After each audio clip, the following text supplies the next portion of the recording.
नमस्कार। आज आपकी कथा नटी फिर हाजिर है और फिर से प्रेम प्रसंग। मैंने आप लोगों से वादा किया था पिछली दफ़े कि मैं बाकी के हिस्से पढ़ूंगी जलपंखिनी के यानी कि चेखव लीडिया प्रेम प्रसंग के। और इसे लिखा यानी कि शब्द दिए हैं।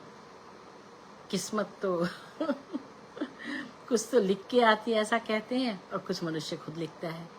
यानी लीडिया और चेखव में प्रेम हुआ, इसमें पुष्पा भारती ने कुछ नहीं किया, लेकिन उस प्रेम प्रसंग को बहुत ही रसपूर्ण, बहुत ही कोमल शब्दों में संवेदनापूर्ण ढंग से लिख दिया है। उन्होंने हमारे सामने रख दिया है, ऐसे रख दिया है कि इसको पढ़ते हुए हमें लगता है कि जैसे कि हम उसे जी रहे हैं। आज आप देखेंगे कि मेरा चेहरा थोड़ा सा इधर है, वो इसलिए क्योंकि प्रेम कुछ ऐसी चीज है जिसमें बहुत कुछ नजर आते हुए भी कुछ कुछ नजर नहीं आता, या कुछ कुछ नजर आते हुए बहुत कुछ नजर नहीं आता। प्रेम के पीले लाल वस्त्र, पिछली बार लाल था, इस बार पीला है। तो चलिए पढ़ते हैं। था कि भाई लीडिया के पति कहते हैं कि तुम आवारागर्दी करके आ रही हो, और उसके बाद का किस्सा। चेखव से प्रथम परिचय के वे क्षण लगातार 3 बरस तक मेरी यादों में स्वयं को दोहराते रहे। अब तक मेरे 2 बच्चे और हो चुके थे, लौड्या और नीना। अक्सर माइकल कहा भी करते थे, अच्छा तो माताजी अब बच्चों ने आपके पंख काट ही दिए ना। ये अच्छा नहीं पढ़ा गया, दोबारा से पढ़ती हूँ इसे। अच्छा तो माताजी अब बच्चों ने आपके पंख काट ही दिए ना। मुझे उनकी बात चुभती तो जरूर थी, पर यह भी कैसे कह दूं कि झूठ थी। मुझे याद है रशन थॉट के संपादक गॉल्वेज ने जब सुना था कि मेरी शादी होने जा रही है, तब वे बहुत उदास हो गए थे और उन्होंने कहा था, अब तुम कभी लेखिका नहीं बन सकोगी, तुम्हारी कला सूख जाएगी। तब मैंने उन्हें चैलेंज दिया था कि गृहस्थी मेरे लेखन में बाधक नहीं बन सकेगी, पर सचमुच अब मेरे पंख कट गए थे। पंख ऐसे कटे कि मुझे अब उनके कट जाने की तकलीफ तक महसूस नहीं हो रही थी। अगर बच्चे बीमार न होते और घर का काम ठीक ठाक चलता रहता तो मैं खुश भी रहती थी। खुश। कैसा खोखला निर्जीव शब्द है यह। पर सब कुछ होते हुए भी न जाने क्यों मन 3 साल पहले की यादों में बंधा बंधा रहता था। कैसे हैं ये बंधन? कौन से पंख हैं ये जो अपनी जड़ें जमाते जा रहे हैं? माइकल तो कहते हैं पंख बच्चों ने काट दिए, लेकिन क्या सचमुच? जनवरी 1992 में सरजी अपने पत्र की 25वीं वर्षगांठ मना रहे थे। घरेलू इंतजामों में मैं भी लगी थी। अकस्मात ही मैंने सीढ़ियों पर चढ़ते हुए 2 आदमियों को अक्स सामने के आदमकद शीशे में देखा। कभी कभी ऐसा होता है कि किसी एक दृश्य को सारी जिंदगी के लिए यादों में बसा देने को एक झलक ही काफी होती है। आज भी मेरी याद में ताजा है सुतोरन का भद्दा सा सिर और उसके पास ही चेखव का मधुर किशोर चेहरा। वह अपने दाहिने हाथ की पतली उंगलियों से अपने माथे पर पड़ी एक शोख लट को पीछे कर रहे थे। अधकुली सी आंखें थी उनकी और होठ रह रह करके बड़े सहज ढंग से हिल रहे थे। वे कुछ बोल रहे होंगे जो मैं सुन नहीं पा रही थी। मेरे मन में वही 3 साल पहले की सिहरन कसमसा गई।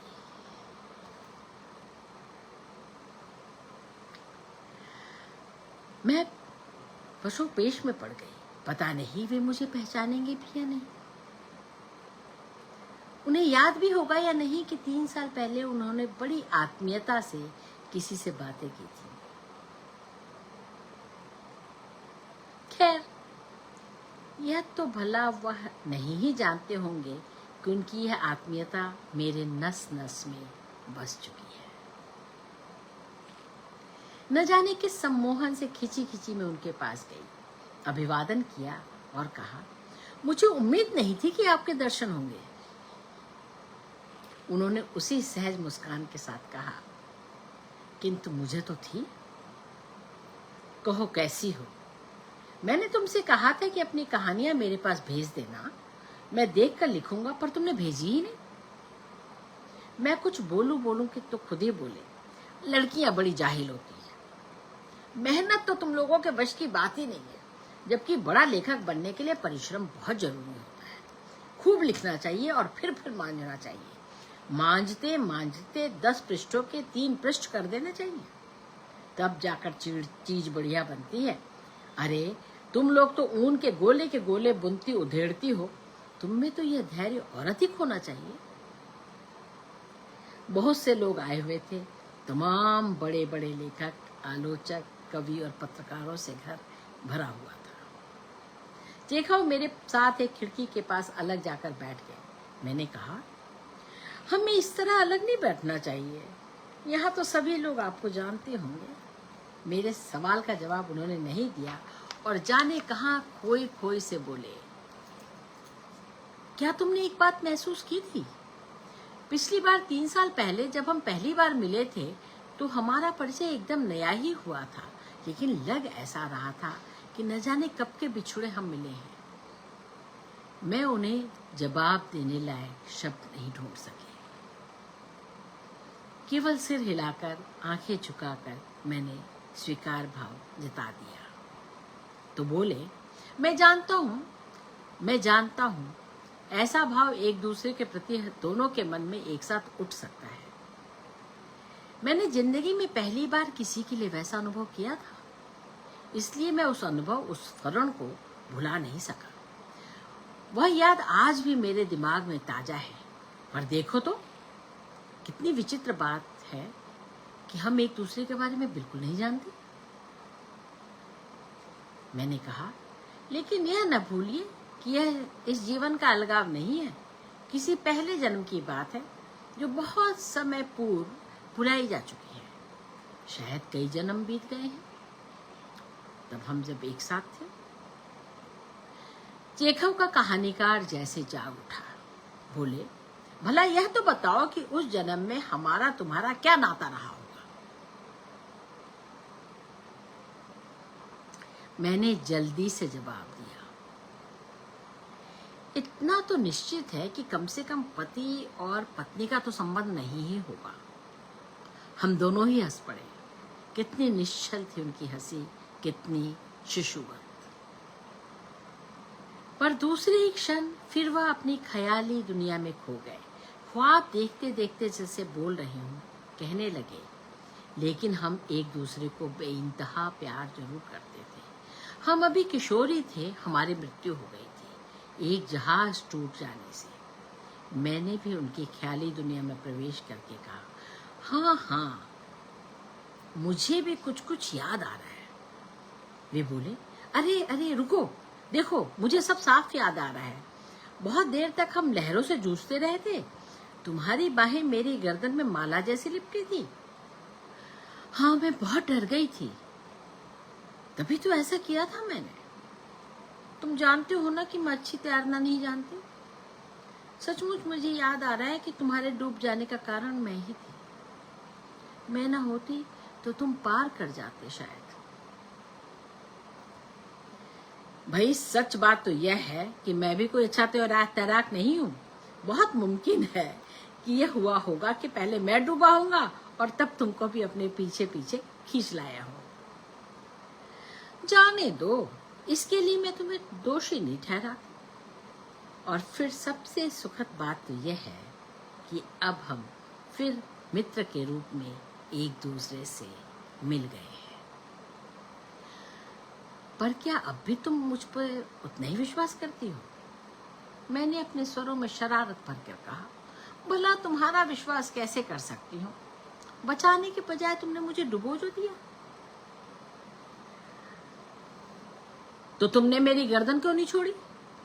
हम दोनों दूसरी ही दुनिया में उड़ रहे थे कि एक महोदय हाथ में प्लेट लिए हमारी तरफ आए और चेखव से बोले, मैं अपनी साथी से अभी तुम्हारी ही कहानियों की चर्चा कर रहा था कि वे बहुत दिलचस्प होती हैं, बॉन जैसी मीठी। इस बॉन शब्द पर सब लोग बड़ी देर तक हंसते रहे। वह महोदय चले गए तो कुछ देर बाद अचानक ही मैंने याद करते हुए कहा, मैं तुम्हारी कितनी कितनी प्रतीक्षा करती थी। मेरा मतलब है उस जन्म में, जब मैं मॉस्को में थी अपने विवाह से पहले। दूने अचरज से चेखव बोले, भला मेरी प्रतीक्षा क्यों करती थी? इसलिए कि मैं तुमसे परिचय प्राप्त करना चाहती थी। एक तो तुम्हारी कहानियों के जादू ने मेरे मन को अपने वश में कर लिया था, ऊपर से मेरे भाई के एक मित्र थे पॉपो। वे कहते थे कि तुम उनके लंगोटिया यार हो। तुम्हारी तारीफें वे इस कदर करते थे कि पूछो मत। उन्होंने मुझसे यह भी कहा था कि अगर वह मेरी ओर से तुम्हें निमंत्रण देंगे तो तुम आओगे जरूर। मैंने कितनी प्रतीक्षा की, किंतु तुम तो आए ही नहीं। अपने उन पोपो महोदय से, जिनसे कभी मेरी कोई मित्रता नहीं रही, न कभी मैं उनसे मिला ही था, कह देना कि वे मेरे सबसे बड़े दुश्मन हैं। जाने कैसी गंभीर उदासी से उन्होंने कहा, सबसे बड़े दुश्मन हैं वे पोपो। फिर हम मॉस्को, पीटर्सबर्ग, गोल्स से रसनथॉट के बारे में तमाम बातें करते रहे। बातें करते करते अचानक जैसे कुछ याद आ गया हो। वे बोले, तुम्हारी उम्र क्या है? 28 साल। और मैं 32 का हूँ। जब हम पहले मिले थे तब अब से 3 वर्ष पहले, यानी कि तुम 25 और मैं 29। ओहो, तब हमारी कितनी हसीन उम्र थी। इतने में क्या देखती हूँ कि माइकल उधर से आ रहे हैं। मेरे पास आकर जरा तीखे फन से बोले, मैं घर जा रहा हूं और तुम? मैं जरा ठहरूंगी। मेरा इतना कहना था कि चेखव की ओर देखकर अजब तलखी से वे बोले, हाँ, अब तो तुम वही करोगी। आने में मुश्किल से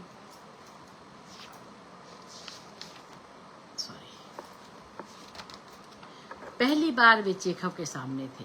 मैं परिचय न कराती तो असभ्यता होती। अजब से खिंचाव तनाव की स्थिति में मैंने दोनों का परिचय कराया। दोनों ने औपचारिक ढंग से हाथ मिलाए। माइकल के मुंह पर केवल उदासीनता ही नहीं थी, बल्कि शत्रुता का भाव था।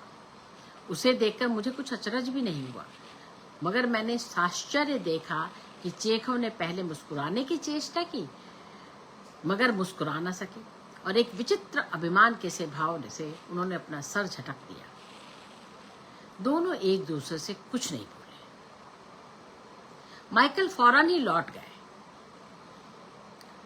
माइकल का रुख देखकर मैं समझ गई कि आज घर पर हंगामा जरूर मचेगा, पर जितने की कल्पना मैंने की थी उससे कहीं अधिक बवाल हुआ। चेखव से ईर्ष्या करने वाले साहित्यकारों की भी कमी नहीं थी। उन्हीं में से किसी एक साहित्यकार नाम के छोटे दिल के महोदय ने माइकल को जड़ दिया कि जब वे चले आए तो चेखव ने बड़ी डींगे हाँकी और कहा कि वे लीडिया को तलाक दिलवा देंगे और उससे शादी करेंगे। तमाम लोगों ने उन्हें सहायता का भी वचन दिया, तो मारे खुशी के चेखव ने लीडिया को कंधों पर उठा दिया। ऐसी बेसिर पैर की बातें सुनकर माइकल का गर्म होना स्वाभाविक ही था। माइकल को तो मैंने जैसे तैसे समझा लिया कि यह सब उनसे कम प्रतिभाशाली लेखकों की ईर्ष्या और द्वेष के कारण है। चेखव से साहित्य में टक्कर नहीं ले पाते तो लोग अपनी खींच इसी तरह उतारते हैं। माइकल मान भी गए, लेकिन स्वयं मेरे भी मन में एक कांटा सा कसका कि कहीं किसी समय शराब अधिक पी जाने पर उन्होंने कुछ अंट शंत कहा तो नहीं है। यह सोचकर मैंने उन्हें एक खत लिख दिया। उसका उत्तर वापसी डाक से आया। तुम्हारे पत्र ने मुझे बड़े कष्ट और भ्रम में डाल दिया है। इस सब का मतलब आखिर क्या है? मुझ में इतना आत्मसम्मान अवश्य है कि मैं अपनी सफाई में कुछ नहीं कहूँगा, किंतु जो कुछ तुमने लिखा है उससे मालूम तो यही होता है कि किसी ने मेरे बारे में झूठी बातें गढ़कर फैला दी है। और कुछ न कहकर मैं तुमसे केवल एक सवाल पूछता हूँ कि क्या तुम मेरा उतना भी विश्वास नहीं करती जितना उन लोगों का कर रही हो जो मेरे बारे में मनगढ़ंत बातें फैला रहे हैं। पीटर्सबर्ग में कोई जो कुछ भी कहते उसका सहज ही विश्वास नहीं कर लेना चाहिए, और अगर उन बातों का विश्वास किए बिना तुमसे रहा नहीं जाता तो फिर जो जो कुछ मेरे बारे में कहा जाता है सब पर विश्वास कर लो। यकीन कर लो कि मेरा विवाह एक राजकुमारी से हो गया है और मेरे जितने भी मित्रों की पत्नियां हैं सब मेरी प्रेमिकाएं हैं। खैर, अफवाहों के विरुद्ध अपनी सफाई क्यों पेश करूं, व्यर्थ होता है यह सब। मैं तो तालाब में जमी बर्फ को अपने हाथों से काट रहा हूं और वहीं खड़ा हूं। मैंने खूब सोच समझकर यह निश्चय किया है कि इस जन्म में अब कभी पीटर्सबर्ग नहीं आऊंगा। कैसी विडंबना है नियति की। यह था मेरे और चेखव के पत्र व्यवहार का प्रारंभ। वह अब पीटर्सबर्ग नहीं आएंगे। मेरे सुखी पारिवारिक जीवन में अब कोई भंवर कभी नहीं आएगी। कभी कभी किस्मत कैसी अजीब गलियों में भटका देती है जहाँ से निकासी का द्वार तो मिलता ही नहीं, उल्टे जहाँ से प्रवेश किया था उन जगहों पर भी अथाह अंधेरा निगल जाता है। मन बेचारा सिर्फ पिराए ही तो सकता है, सो पिराया करता है। पर इस दर्द की कोई सार्थकता भी होती है क्या, पता नहीं। सिर्फ इतना पता है, अब मैं चेखव के प्रति स्वयं को पूर्णतया प्रतिश्रुत अनुभव करने लगी थी।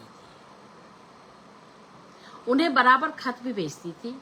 यो मैंने माइकल को बता दिया था कि हमारे खत आते जाते हैं, पर खत में घर के पते पर न मंगाकर सीधे डाकघर से ही ले आती थी।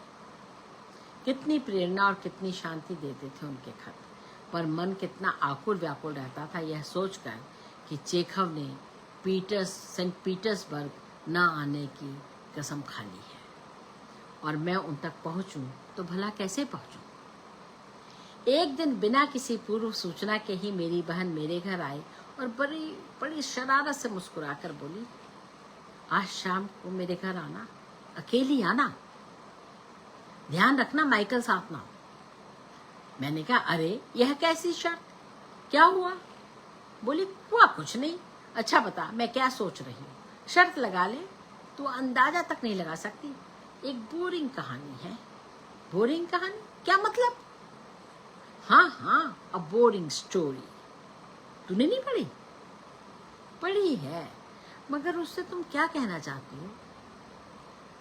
उसमें तुझे याद है एक शैंपन की बोतल है, पनीर है और अरे तो क्या तेरे यहाँ चेखव आ रहे हैं? कहने को तो मैं कह गई, पर दूसरे ही क्षण लाज से दोहरी हो गई। मुझे आज भी वह संवेदन याद है, जाने कैसी अजानी पुलक से मेरे गालों पर सुर्खी दौड़ आई थी। मैंने अपने कानों की कोर पर कुछ गुनगुनी सी, सुरसुरु सी महसूस की थी। इस सूचना मात्र से ही मैं स्वयं को बहुत छोटी, बहुत नई लगने लगी थी।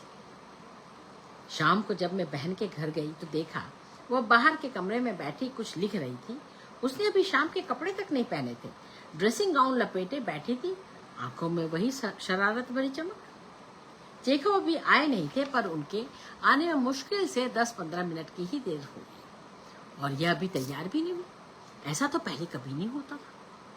इतने में ही घंटी बजी। नाडिया उसी शरारत से मुस्कुरा करके बोली, अरे लीडो, मैं अभी तैयार नहीं हुई, जा जरा तू ही उनका स्वागत कर, मैं अभी आई। अब समझी ड्रेसिंग गाउन का रहस्य। उसके सुर्ख गालों को चुटकी से मसलकर और भी सुर्ख बनाकर मैं द्वार पर गई। मेरे पांवों में बड़ा अजब कंपन हो रहा था। दिल जोर जोर से धड़कने लगा था। ऐसा लग रहा था मानो दिल और पैरों में कोई होड़ लगी है, और किसके स्पंदन ज्यादा द्रुत है ये समझ नहीं आ रहा था। पर शीघ्र ही मैंने स्वयं को संयत कर लिया। परस्पर अभिवादन के बाद पहले मैं ही बोली, क्यों साहब, आपने तो पीटर्सबर्ग न आने की कसम खा रखी थी? भाई मैं बड़ा असंयत और कमजोर इच्छा शक्ति का आदमी हूँ, पर तुम कुछ घबराई से नजर आ रही हो, तबीयत तो ठीक है ना? मैंने स्वयं को और भी संभाला और होठों पर जबरन हंसी बिखेर कर कहा, नहीं नहीं, मैं बिल्कुल ठीक हूँ। हाँ, तो मैं पीटर्सबर्ग में हूँ। और एक बात बताऊं, तुम्हें याद है ना, मैंने कभी नाटक ना लिखने की भी कसम खाई थी, याद है ना तुम्हें? और 50 व्यक्तियों के सामने ऐलान कर दिया था कि अब कभी नाटक नहीं लिखूंगा। याद आया? मैंने कहा हाँ, याद तो आ गया। तो कहने लगे, मैं एक नया नाटक लिखने जा रहा हूं, उसका नाम भी अभी से सोच लिया है, सीगल। उस शाम चेखव से मिलने बहुत से मेहमान आए। तमाम तरह की बातें होती रही, पर मेरे दिमाग में केवल एक बात घूमती रही, चेखव एक नया नाटक लिखेंगे, सीगल। वे कुछ लिख रहे हैं, यह सूचना मात्र ही मुझे पता नहीं कौन सा सुख दे जाती थी। फिर यह तो नाटक लिखने की बात है, नाम भी कितना खूबसूरत, सीगल। मुझे लगने लगा कि मेरे भी पंख उगाए हैं और मैं चल पंखनी की शक्ल में बदल गई हूं। अरे, मैं ऐसा क्यों महसूस करने लगी? धीरे धीरे मैंने पाया कि सारी भीड़ भाड़, सारा शोर शराबा मुझे कुछ भी नहीं छू रहा। मैं विचारों की अनोखी दुनिया में जाने कहां उड़ती फिर रही हूँ। वैसी ही मनस्थिति में एक बड़ी हास्यास्पद बात हो गई। मैं उनसे पूछ बैठी, क्या तुम अभी चेखव से नहीं मिले? किस समय आए थे तुम? उन्होंने कहा, कौन? मैंने फिर दोहरा दिया, तुम। बड़ी जोर से हंसकर बोले, अरे भाई, मुझे ही चेखव कहते हैं जिससे तुम पूछ रही हो कि तुम चेखव से मिले या नहीं। और मैं कल आया। मैं तो एकदम पानी पानी हो गई। काश मैं सचमुच सीगल ही होती तो समुद्र के किनारे के किसी चट्टान की खो में जाकर ऐसी छिप जाती कि फिर कभी किसी को मुंह ना दिखाती। क्या कहते होंगे चारों ओर बैठे लोग। सबकी हंसी के बीच मैं सिर्फ इतना कह सकी, मेरा मतलब था, और लगा कि मैं अब रो ही पड़ूंगी, तो मैं भीतर भाग गई। सब मेहमानों के जाने के बाद हंसते हुए से चेखव आए और बोले, बावली लड़की, अब शर्म छोड़ो, आओ बैठो, अपने बच्चों के हालचाल सुनाओ। कितनी खुशकिस्मती है कि अपना निज का कुटुंब बनता है। बच्चे दुनिया की शायद सबसे हसीन चीज होते हैं। मैंने टोका, तो आप विवाह क्यों नहीं कर लेते? हाँ, मुझे भी विवाह कर लेना चाहिए, पर तुम तो जानती हो कि मैं स्वतंत्र नहीं हूँ। मेरा विवाह कैसे हो सकता है भला? पर उससे क्या, मेरे भी तो कुटुंब है, माँ है, बहन है, छोटा भाई है, मुझ पर भी तरह तरह के पारिवारिक दायित्व हैं। वो तो है ना। फिर बड़ी देर तक चुप रहे, अकस्मात पूछ बैठे, लेकिन क्या तुम खुश हो? इस अचानक के प्रश्न से मैं खासी नर्वस हो गई। काफी देर तक चुपचाप पियानो के सहारे मैं टिकी खड़ी रही और वह प्रश्न भरी मुद्रा में मुझे देखते रहे। मुझे चुप देखकर फिर बोले, सच बताना, विवाह से तुम खुश हो? यानी कि मुझे जवाब देना ही पड़ेगा। उखड़े उखड़े शब्दों में मैंने उनसे यही कहा कि मैं नहीं जानती कि खुशी क्या चीज होती है। पति की दृष्टि से मेरे पति बहुत अच्छे हैं, बच्चे भी बड़े अच्छे हैं, लेकिन सबको अच्छा समझना ही तो खुश होना नहीं होता ना। इतना कहकर मैं चुप हो गई, पर मुझे लगा कि मैं अपनी बात ठीक से नहीं कह पाई हूँ, तो फिर बोली, पति खुश हैं, बच्चे खुश हैं, तो मैं भी खुश रहती हूँ, पर एंटनी। धीरे धीरे ऐसा महसूस करने लगी हूँ कि जैसे मैं जाल में फंस गई हूँ, जिसे चाह कर भी अपने को मुक्त नहीं कर पा रही। बस जो कुछ कर सकती हूँ, बस इतना ही कि जैसी भी जो कुछ भी स्थिति है, उसे अधिक से अधिक खूबसूरती से गुजार दूं। स्त्रियों की अमूमन या मनुष्यों की अमूमन विडंबना यही होती है। स्त्रियां जाल में ज्यादा फंसी होती हैं, पुरुष अपनी मनमानी कुछ कर लेते हैं, लेकिन जाल में तो वो भी फंसे होते हैं और कभी कभी उनको भी लगता होगा कि उड़ जाए, लेकिन स्त्रियों को ज्यादा लगता है कि काश पंख होते।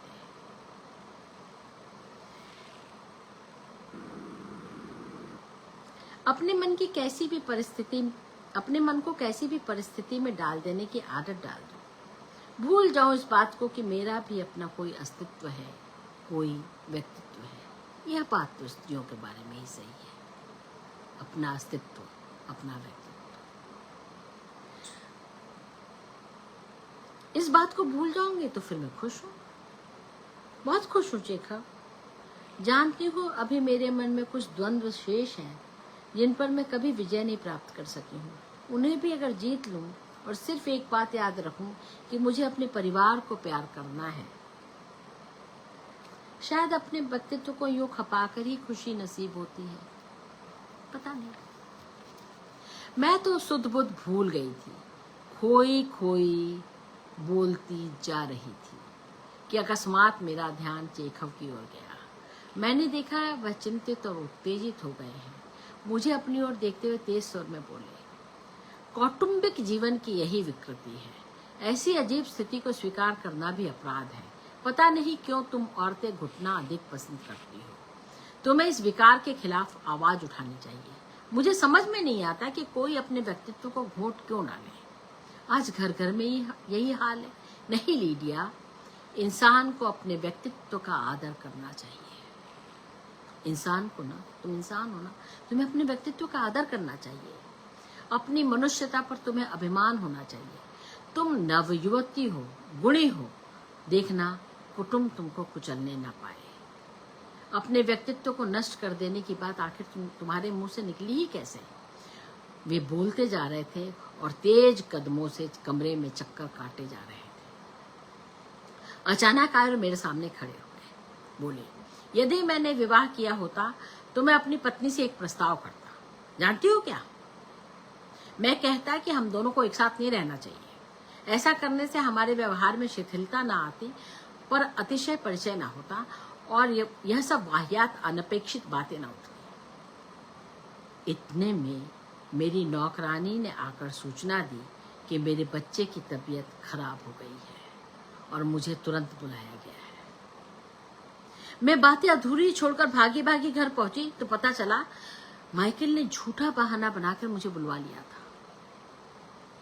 बड़ी कोफ्त गुजरी, पर इसी का नाम शायद परिवार की खुशी होता होगा। पर माइकल के इस तरह बुला लेने से क्या सहज प्रतिक्रियाएं समाप्त हो जाती? अब मैं अपने मन का रेशा रेशा परख कर देख चुकी। उनकी प्रेम दृष्टि मेरे रोम रोम को हर क्षण घेरे रहती है और मैं विवश हूँ। मेरा वश नहीं है कि उस घेरे को तोड़कर मैं मुक्त हो सकूं। कितनी प्यारी होती है ऐसी विवशताएं भी। लेकिन बात केवल यहाँ तक नहीं रुक जानी थी। उस बार जब वह वापस होने के पहले मेरे घर मिलने आए, तब जो बातें हुई उनसे, उन बातों ने तो मेरे जीवन की दिशा ही जैसे बिल्कुल एक पृथक राह पर मोड़ दी। बातें मेरी कहानियों के प्रकाशन से आरंभ हुई। उन्होंने मुझे कुछ पत्रिकाओं और संपादकों के पते दिए। मैंने उसी सिलसिले में उन्हें बताया कि मैं अपनी पांडुलिपियां लेकर ब्यूरासिम के पास गई थी। यह सुनना था कि वे एकदम आग बबूला हो गए। उस गधे के पास जाने के लिए तुमसे किसने कहा था?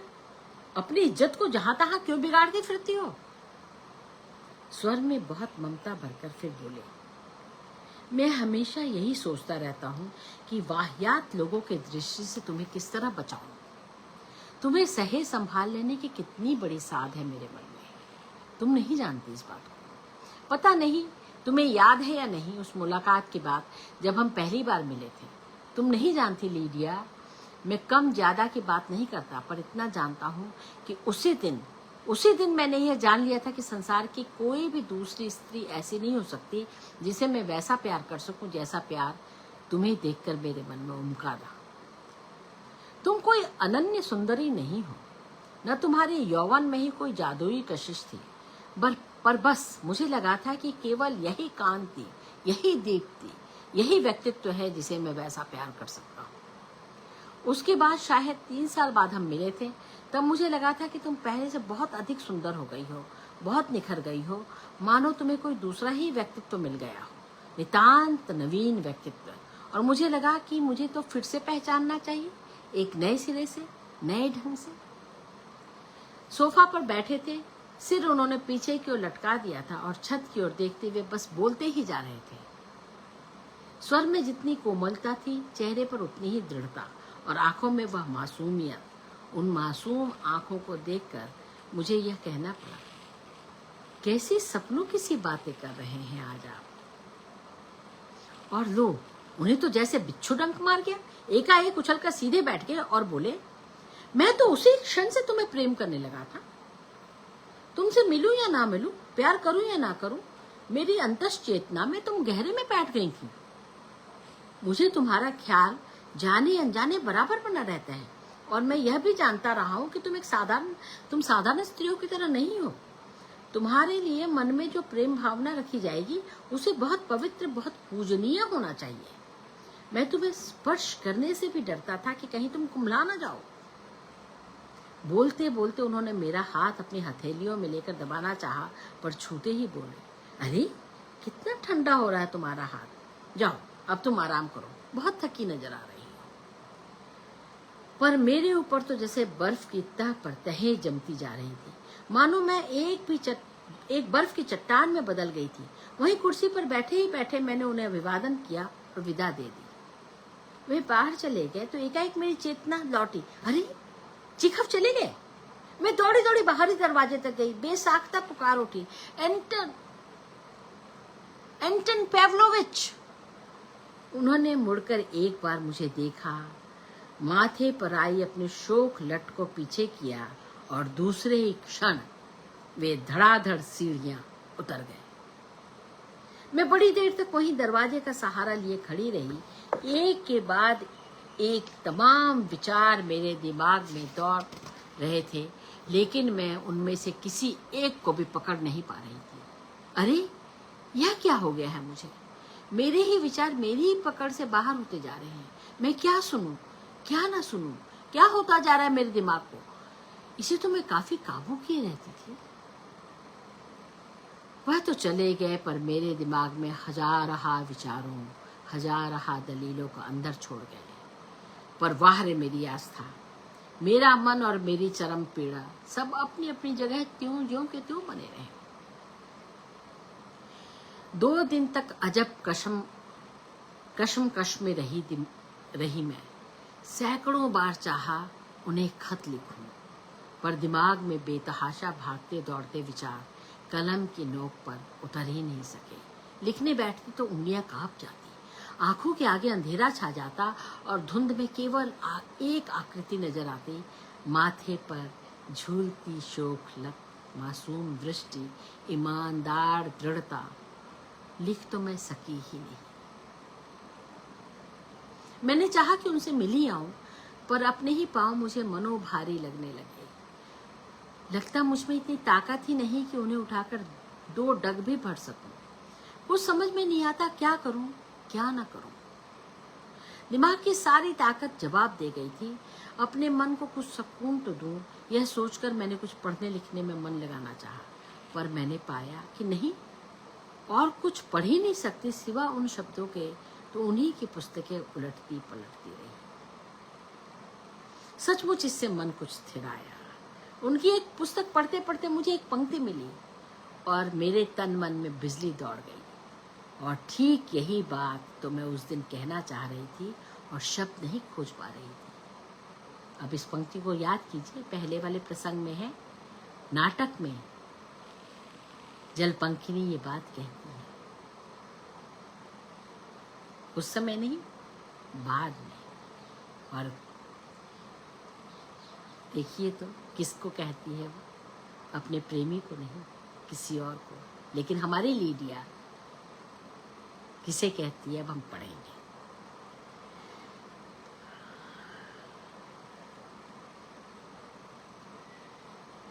मुझे क्या मालूम था कि बस उन्हीं के शब्दों में मैं अपनी बात कह सकूंगी।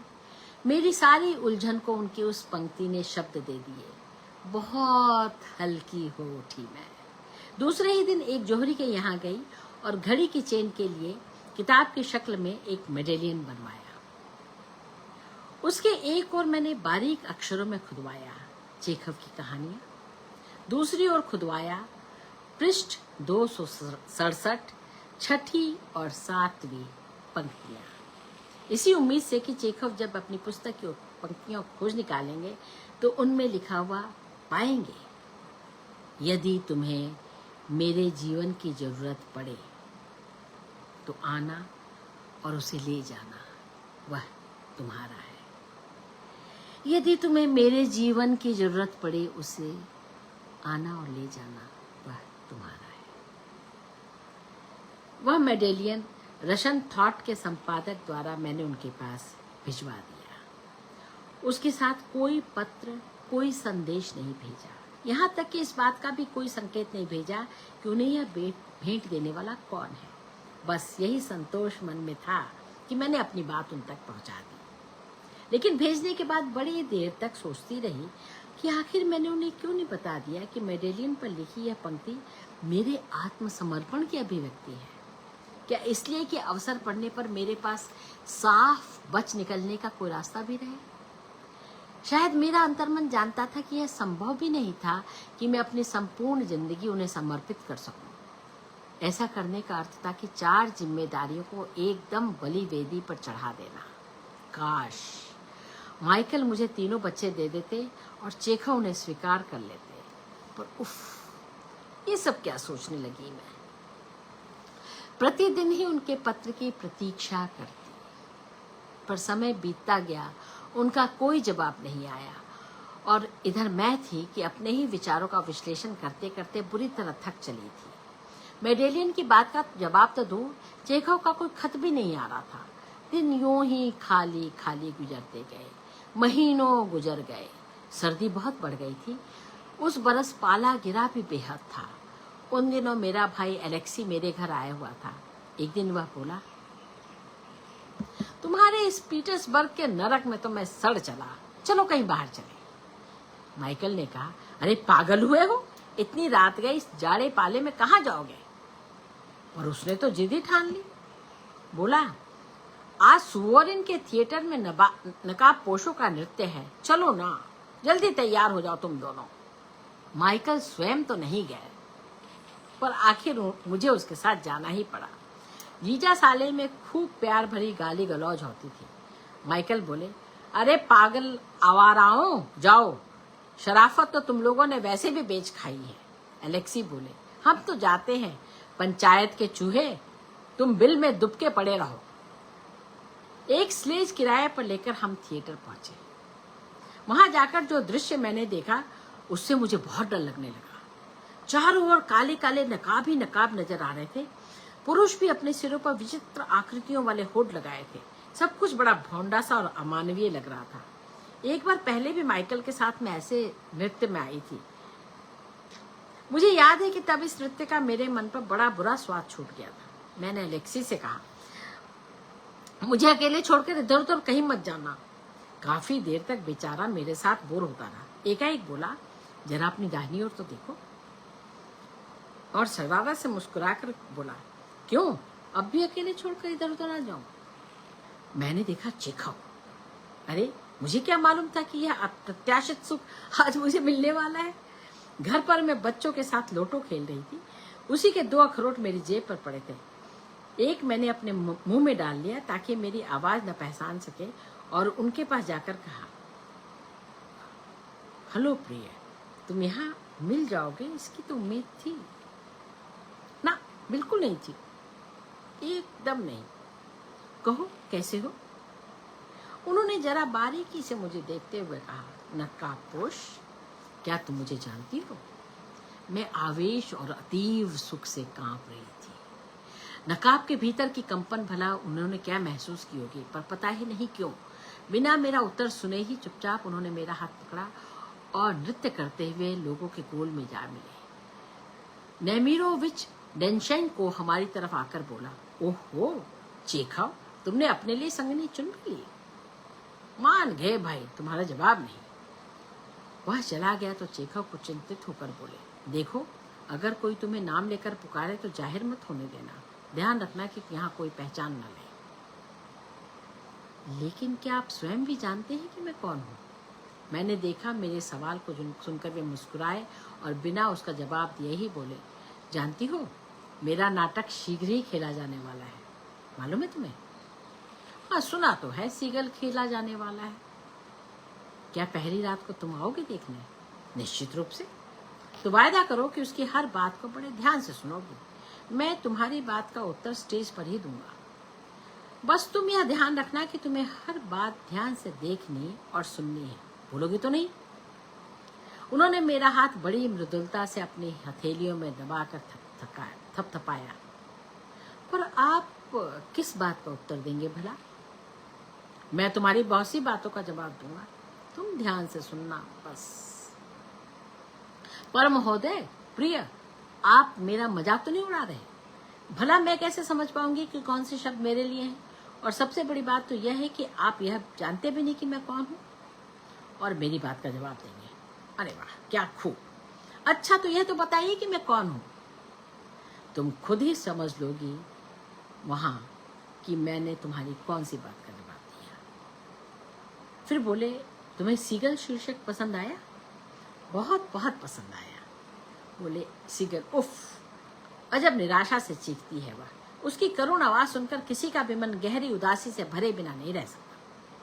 मैं बोली, पर आज आप इतने उदास क्यों हैं? नहीं नकाबपोश, मैं उदास नहीं हूं।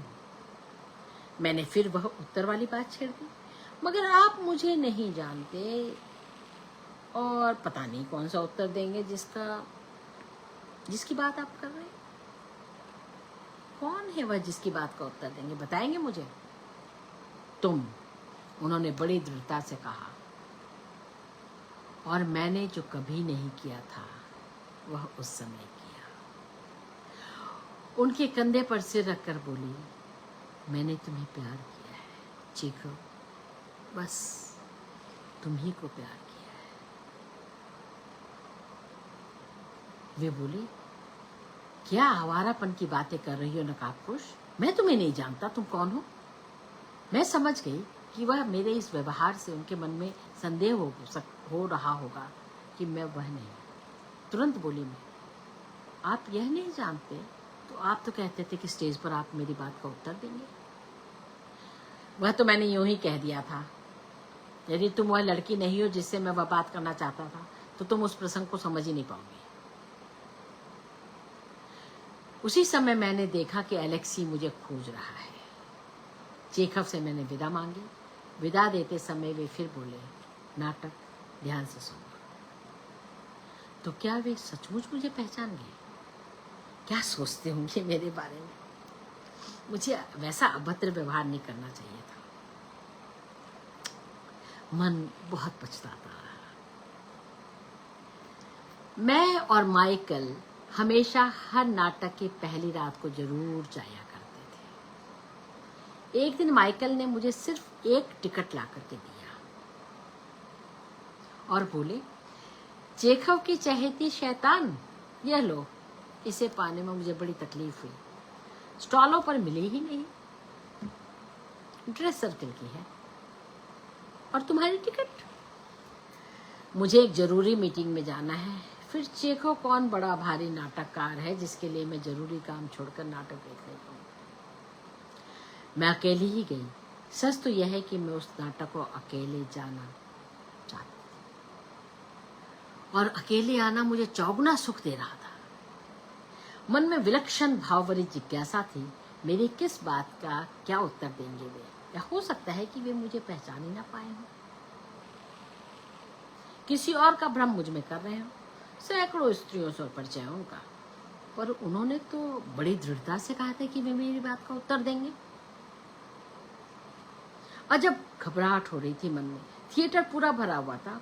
उनकी बात से इस कदर कॉन्शियस हो गई थी कि लग रहा था कि सब घूम घूम कर मुझे ही घूर रहे हैं। ऐसे में कहाँ है चेखव? उनकी तो बहुत बड़ी साथ है कि हर वाहियात दृष्टि से मुझे बचाते रहेंगे। मैंने चारों ओर उनके लिए नजर दौड़ाई। देखा दाहिनी ओर दूर खड़े किसी को कुछ समझा रहे हैं कि हॉल की बत्तियां बुझ गई। नाटक आरंभ हुआ। काफी देर तक मैं बड़े ध्यान से देखती रही, पर ईमानदारी की बात बताऊं, बड़ी कोशिश करने पर भी मैं उसके सूत्र नहीं पकड़ पा रही थी। सारी बातें बड़े बेसिर पैर की लग रही थी। फिर भी मैं हर शब्द को बड़े ध्यान से सुनती जा रही थी। नीना ने अपना स्वकथन आरंभ किया। मनुष्य, सिंह, गिद्ध और बाज, 12 सिंघे, बत्तखें, और बस आगे के सारे शब्द शोरगुल में खो गए। यूँ यह बात मैं काफी देर से महसूस कर रही थी कि दर्शकों के दो दल हैं। एक दल जिससे मैं प्रशंसा करता होता, दूसरा दल उसी समय फुसफुस करने लगता। अब धीरे धीरे ये सीमा आ गई कि प्रशंसात्मक शब्द गालियों के शोर में खो गए और फिर अंक समाप्ति पर पर्दा नीचे गिरा।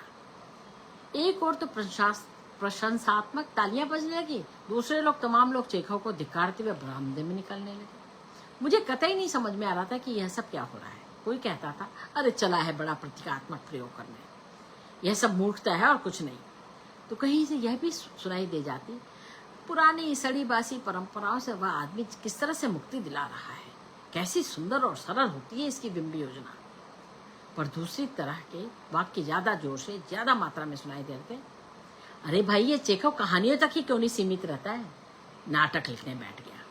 इसने दर्शकों को समझ क्या रखा है, बड़ा अहंकारी और कितना असावधान होता जा रहा है। आखिर लेखक का भी एक सामाजिक दायित्व होता है, इसे क्या हक है कि हमारे धैर्य की इस तरह से परीक्षा ले। ऐसे ही सैकड़ों वाक्य मेरे कानों पर चोट करने लगे।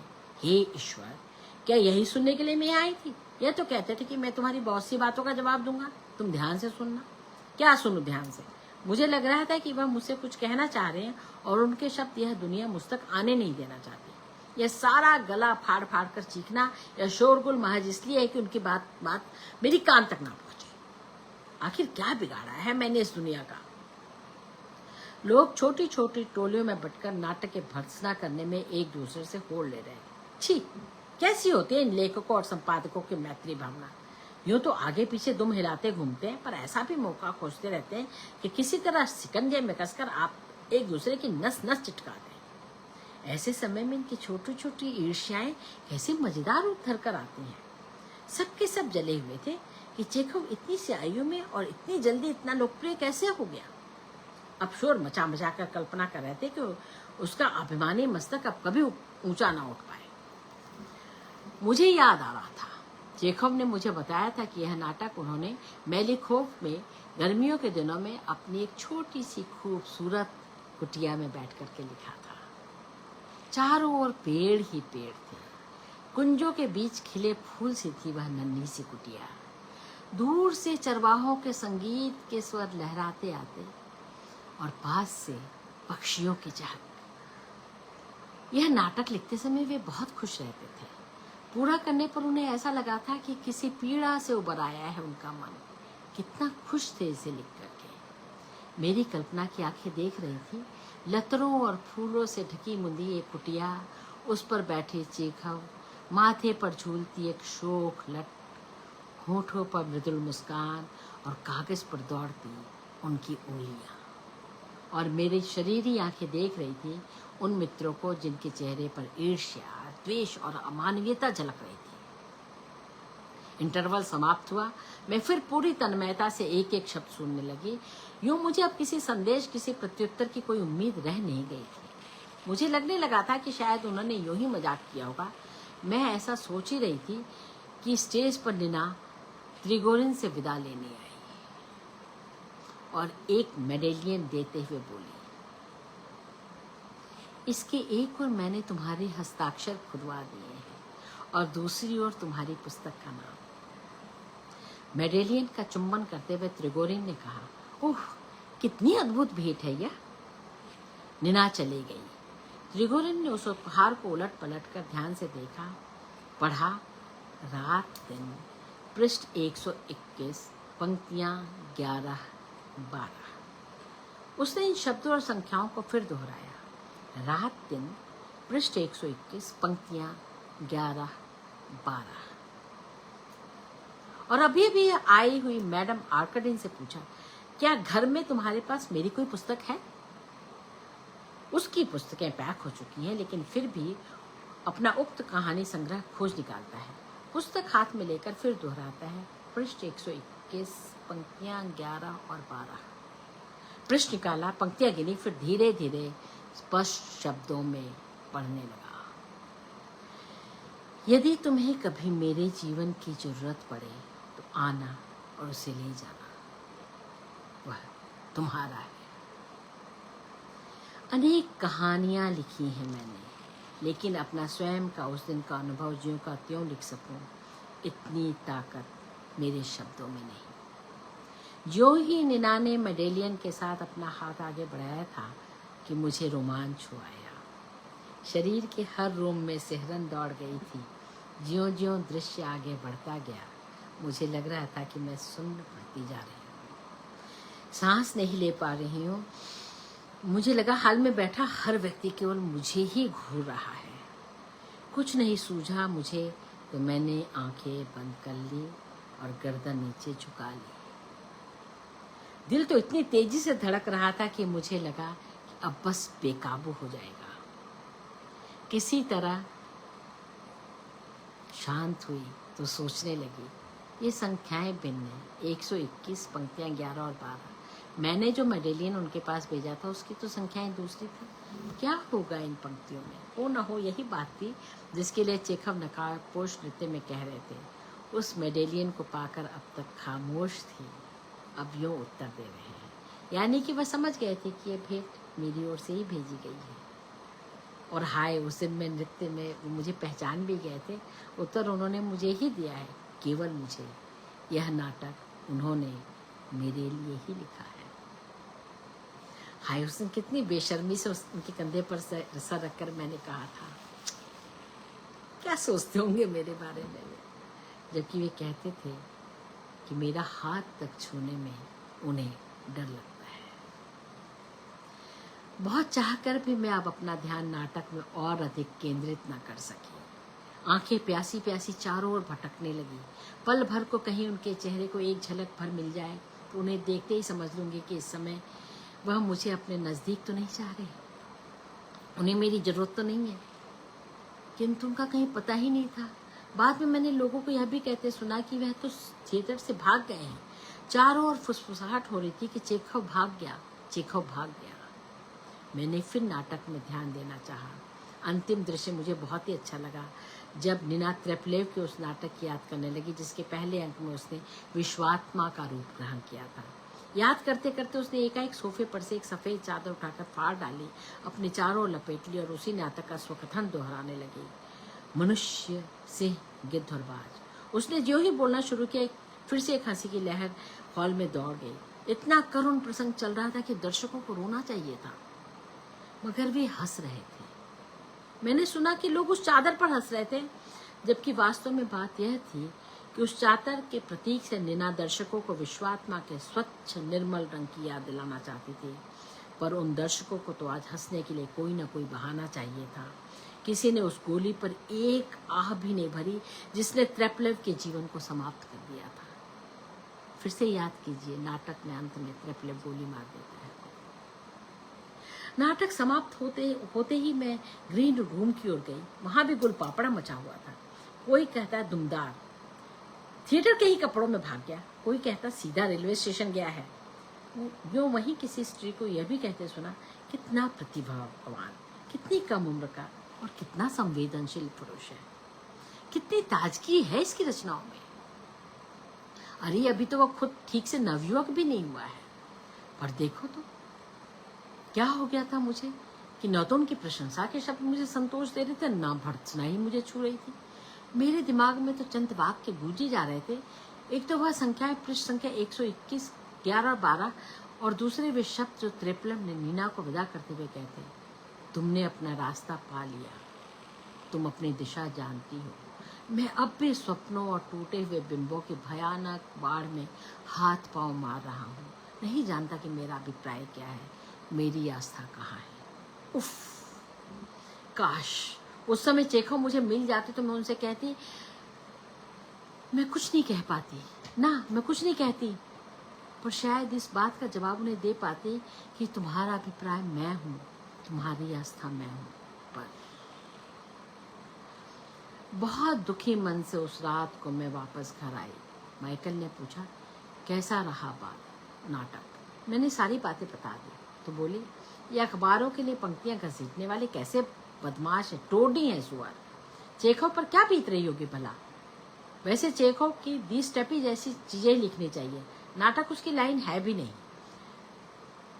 मैं तो सोच रही थी कि मौके का लाभ उठाकर माइकल मुझे कोचेंगे। और अत्यंत आश्चर्य और संतोष से मैंने सुना कि वे कह रहे थे, कुछ चिंता मत करो, कोई बात नहीं, उन्हें धिक्कारने दो।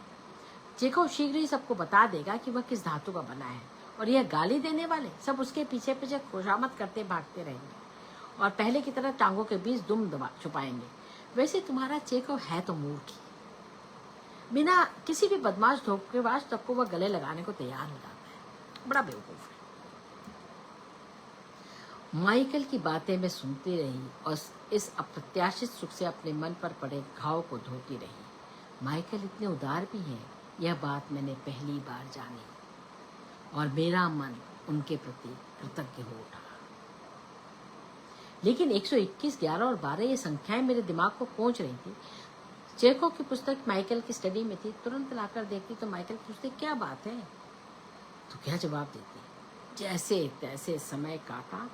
जब माइकल लैंप बुझाकर सोने चले गए तो मैंने एक मोमबत्ती जलाई और चेखव की किताब खोज लाई। कांपती उंगलियों और धड़कते मन से 121वां पृष्ठ खोला, पंक्तियां गिनी। 11वीं पंक्ति में था मौसम।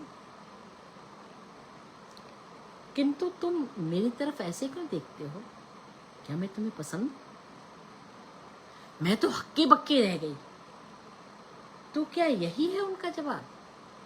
फिर दोबारा उन पंक्तियों को गिना। नहीं, कोई गलती नहीं करी, यही 11वीं और 12वीं पंक्ति है। मैं ठगी सी रह गई। इतने में माइकल की आवाज आई, अरे माँ, बूढ़ी लड़की, वहां क्या कर रही हो? यहाँ तो आओ। किंतु तुम मेरी तरफ ऐसे क्यों देख रही हो? मैंने धीरे धीरे किताब बंद कर दी। उफ, तो क्या वह मेरा मजाक उड़ा रहे थे? क्या मैं पसंद हूँ? कैसी फिजूल की पंक्तियां हैं यह। मैं महसूस कर रही थी कि नाटक की चरम असफलता के बाद इस समय चेखव किस कदर परेशान होंगे, लेकिन क्या कभी वह इस तरह महसूस करेंगे कि धड़कता हृदय लेकर जब मैंने पढ़ा होगा कि क्या मैं पसंद हूँ तुम्हें, तब उस समय मुझे कैसा लगा होगा। मेडेलियन पर लिखे चरम आत्मसमर्पण भरे मेरे उस वाक्य को इन पंक्तियों के साथ जोड़ देना क्या ठीक है? उफ एंटन, यह क्या किया तुमने? इससे तो तुमने जवाब की बात नहीं की होती तो अच्छा होगा। मैं सो नहीं सकी। एक तो थिएटर में हुई घटनाओं की याद परेशान कर रही थी, इसके अतिरिक्त जिस जवाब को सुनने के लिए मैं इतनी अधीर थी, उसे जानकर मेरा मन बेइंतहा बुझ गया था। अकस्मात ही मेरे दिमाग में एक और विचार कौंधा। मैंने उनकी पुस्तक में वो पंक्तियां दी थी, कहीं उन्होंने मेरी पुस्तक में से कोई पंक्ति तो नहीं छाटी? माइकल सो चुके थे। मैं भागी भागी स्टडी में गई और अपनी पुस्तक हैप्पी मैन निकाली। जल्दी जल्दी 121वां पृष्ठ खोला और 11वीं पंक्ति निकाली। नवयुवतियों का नकाब पोशों वाले नृत्य में जाना ठीक नहीं। ओह, तो यह था उनका जवाब।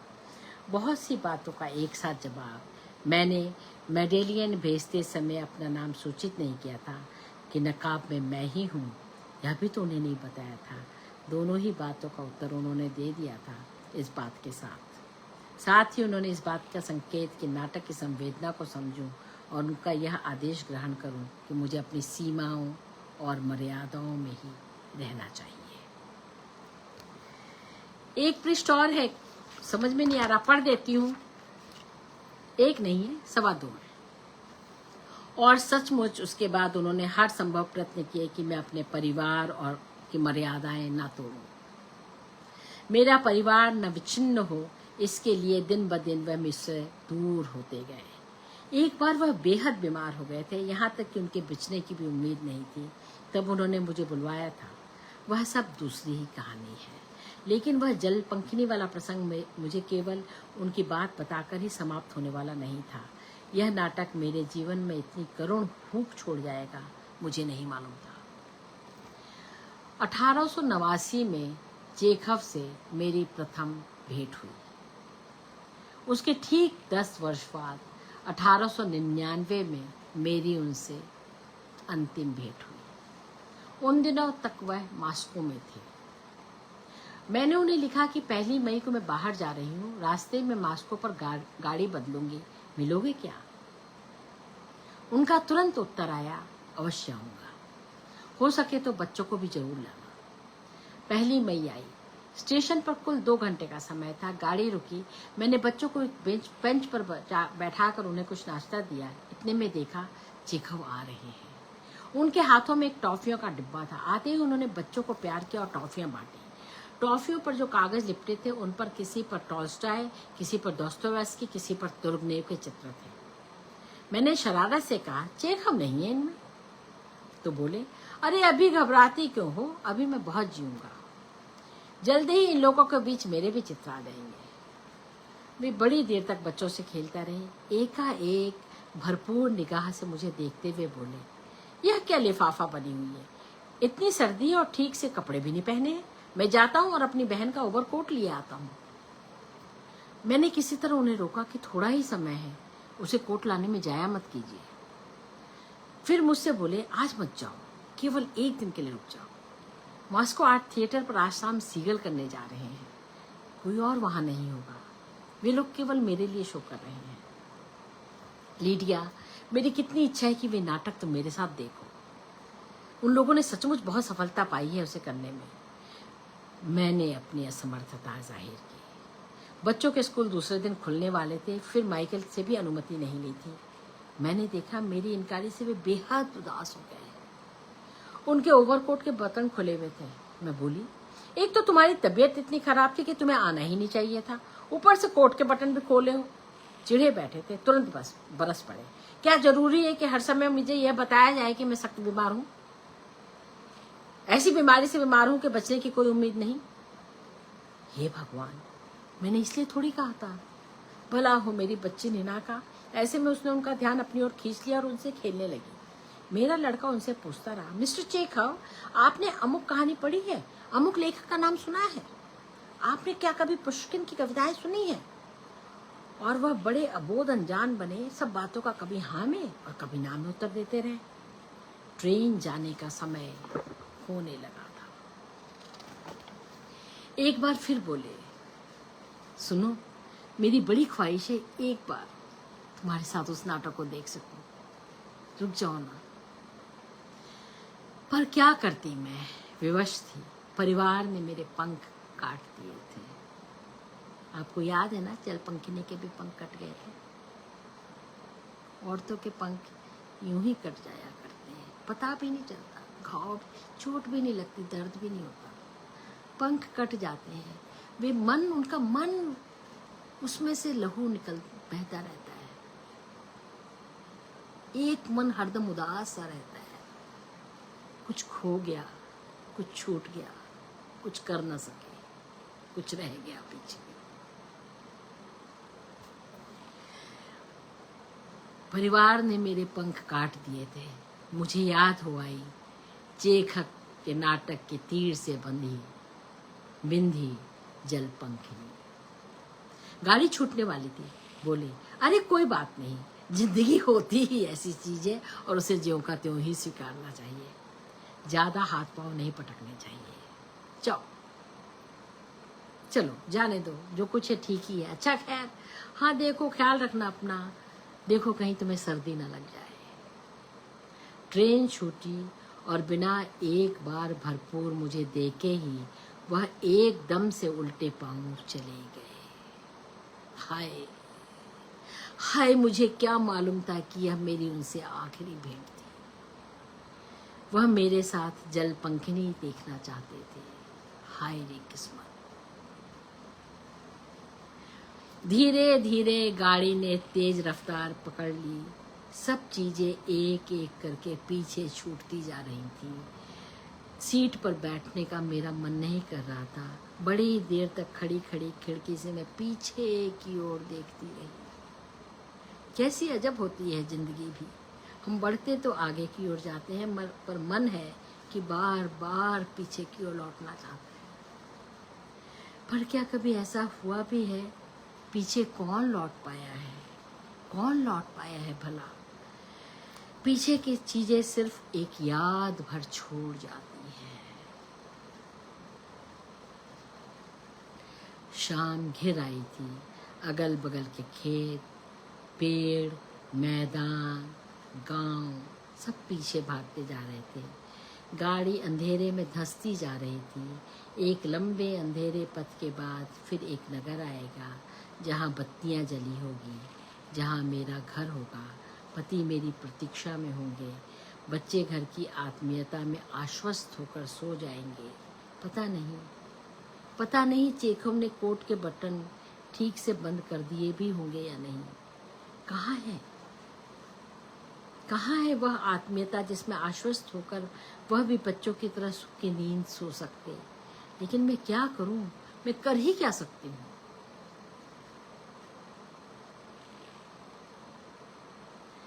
आगे की कथा मुख्तसर। 1901 में समाचार आया कि चेखव ने ओल्गा निपर नाम की एक अभिनेत्री से विवाह कर लिया। ओल्गा निपर ने ही पीटर्सबर्ग में सीगल के प्रथम प्रदर्शन में मैडम आर्कडिन की भूमिका प्रस्तुत की थी। अपने अंतिम दिनों में चेखव जीवन को सचमुच बहुत निरपेक्ष ढंग से ज्यों का त्यों स्वीकारने लगे थे। 15 जुलाई 1904 उनकी मृत्यु हो गई और सन 1942 में 78 वर्ष की आयु में लीडिया एविलव की भी मृत्यु हो गई और 8 वर्ष बाद सन 1950 में उनके ये संस्मरण अंग्रेजी में चेखव इन माई लाइफ नाम से प्रकाशित हुए। बहुत शुक्रिया आपका, बहुत शुक्रिया पुष्पा जी का, बहुत शुक्रिया लीडिया और चेखव का, और बहुत शुक्रिया इस संसार का जिसमें प्रेम जैसी अद्भुत चीज है। जब तक प्रेम बचा रहेगा जीवन का सौंदर्य भी बना रहेगा। दुख भी होंगे, सुख भी होंगे और खूब सुंदर जीवन होगा, क्योंकि प्रेम जीवन को सुंदर ही बनाता है।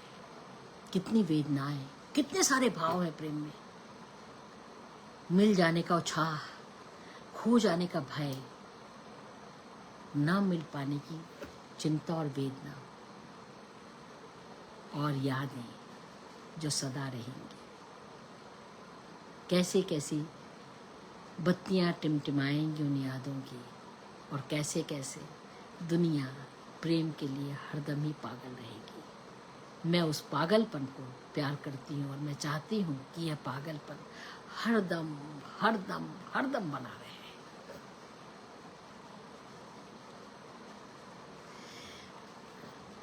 ये प्रसंग मेरे YouTube चैनल कथा नटी सुमन केशरी पर भी मौजूद रहेगा, और पहला प्रसंग का लिंक भी मैं यहाँ दे दूंगी, ताकि आप लोग चाहें तो दोनों को मिला करके एक बार फिर सुने।